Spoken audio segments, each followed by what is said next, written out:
ओम नमः शिवाय। आज मैं आप लोगों को काल भैरव के बारे में बताना चाहता हूँ। काल भैरव भगवान भोलेनाथ शिव शंकर के ही उग्र रूप माने जाते हैं। वैसे तो 64 भैरव हैं, परंतु उनमें से 8 भैरव जो हैं वो इन सब के प्रतिनिधित्व करते हैं। जैसे हम लोग पूजा करते हैं तो क्षेत्रपाल बोलते हैं।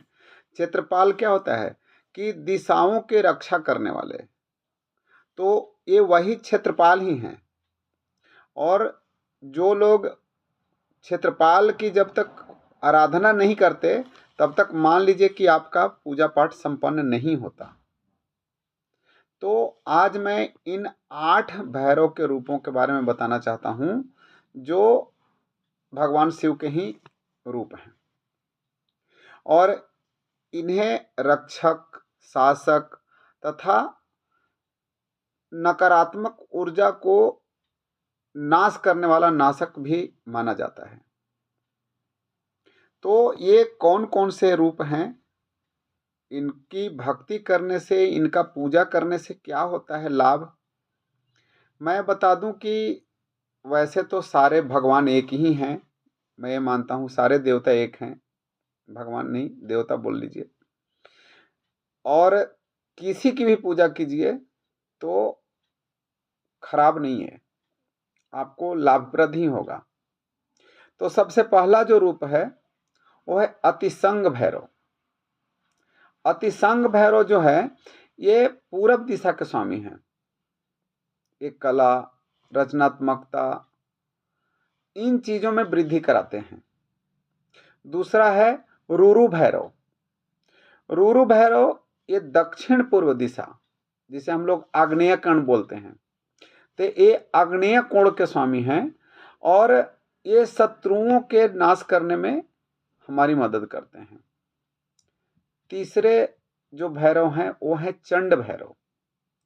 चंड भैरव दक्षिण दिशा के स्वामी हैं और ये व्यक्ति के अहंकार का नाश करते हैं, अहंकार को भस्म करते हैं। चौथे जो भैरव हैं वो है क्रोध भैरव। तो ये दक्षिण पश्चिम दिशा, नैऋत्य कोण, नैऋत्य कोण के स्वामी हैं और ये नियंत्रण करना सिखाते हैं, शक्ति को कैसे कंट्रोल करना है वो सिखाते हैं। इनकी भक्ति करने से शक्ति में विकास होता है। अगले हैं उन्मत्त भैरव।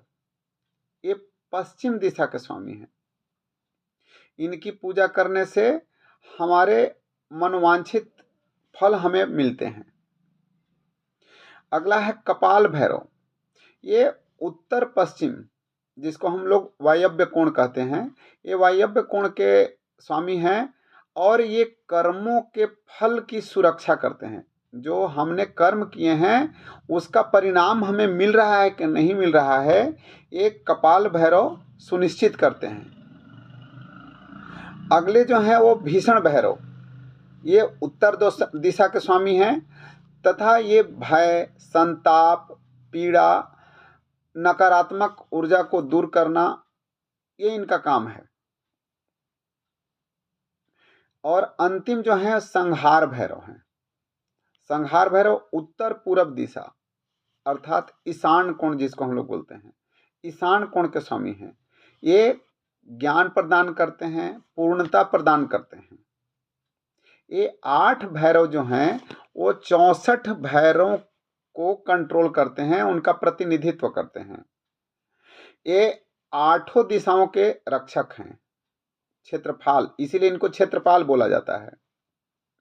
और इनके अलावा भी और भी भैरव का नाम आप लोग सुने होंगे, वो 64 में आते हैं। और जो कुछ और भी जो महात्म रखते हैं उन भैरवों के बारे में मैं आपको बताता हूँ, जिनकी पूजा की जाती है ज़्यादातर, जिनका हम लोग बटुक भैरव। बटुक भैरव क्या है, बहुत सौम्य विचार के, सौम्यता का प्रतिनिधित्व करते हैं। काल भैरव ये सर्वोच्च शासक है। काल भैरव नाम से ही पता चल रहा है कि जो काल पर विजय पाने वाला हो, जिसकी पूजा करने से काल को भी चुनौती दिया जा सकता है, यूं कह सकते हैं आप। और एक और भी हैं जो मुख्य हैं, वो हैं जिनका नाम है आकाश भैरव, या उन्हें हम सर्व भैरव भी कहते हैं या पक्षीराज भैरव भी कहते हैं। इनकी उत्पत्ति तब हुई थी जब भगवान नरसिंह रूप धारण करके हिरण्यकश्यप का वध करने आए थे, और जब उन्होंने वध कर लिया, उनका क्रोध शांत नहीं हो रहा था। तब भगवान नरसिंह के क्रोध को शांत करने के लिए पक्षीराज आकाश भैरव की उत्पत्ति हुई थी। ये इनकी पूजा कब की जाती है, ज़्यादा महात्म्य कब है, तो कार्तिक मास में 2 दिन है जिस दिन पूजा करने से ज़्यादातर इनका हमें फल मिलता है। कार्तिक मास में अष्टमी या चतुर्दशी को रात को काला तिल, तेल का दीपक, काला तिल चढ़ाइए, तेल का दीपक जलाइए, और लाल रंग का पुष्प यदि अर्पित करते हैं भैरव के नाम से, तो ये प्रसन्न होते हैं। और हमने जो जो बताया वो सब हमें पुण्य फल प्राप्त होता है। इनका बहुत ही सीधा मंत्र है। जैसे जिस भैरव की आराधना करनी है और जिस भैरव की क्या, ये 8 भैरव की पूजा आप करते हैं तो 8 भैरव का मंत्र आप एक बार कर सकते हैं। जैसे ओम अतिसंग भैरवाय नमः, ओम रूरु भैरवाय नमः, ओम चंड भैरवाय नमः, ओम क्रोध भैरवाय नमः, ओम उन्मत्त भैरवाय नमः, ओम कपाल भैरवाय नमः, ओम भीषण भैरवाय नमः, ओम संहार भैरवाय नमः। बस सिंपल सा मंत्र है, ये बोल करके इनका जाप करके आप इनकी पूजा करें, आपके समस्त मनोवांछित फल आपको प्राप्त होंगे। और भैरव माता जी भी ने बोला था, माता वैष्णो ने, भैरव का वध किसने किया था, माता ने। और मरते मरते जब भैरव ने, ये वही भैरव हैं, उनके अलग अलग विस्तार पूर्वक वर्णन हमने आपको बताया। तो माता वैष्णो देवी ने स्वयं बोला कि मेरी पूजा करने के बाद जो तुम्हारा दर्शन नहीं करेगा उसका पूजा सफल नहीं माना जाएगा। तो इनका महात्म्य पहले से ही बहुत है, और हम चाहते हैं कि भक्तगण अपने जो उनकी मनोकामना है उसे वो लोग प्राप्त करें।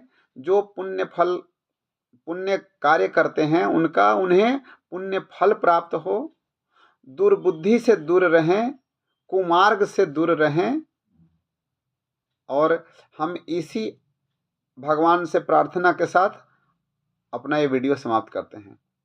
आप लोग मेरे चैनल को सब्सक्राइब करके बेल आइकन दबा दें, ताकि कोई भी वीडियो अगर हम अपलोड करें तो सबसे पहले आपके पास आ जाए। जय माता दी।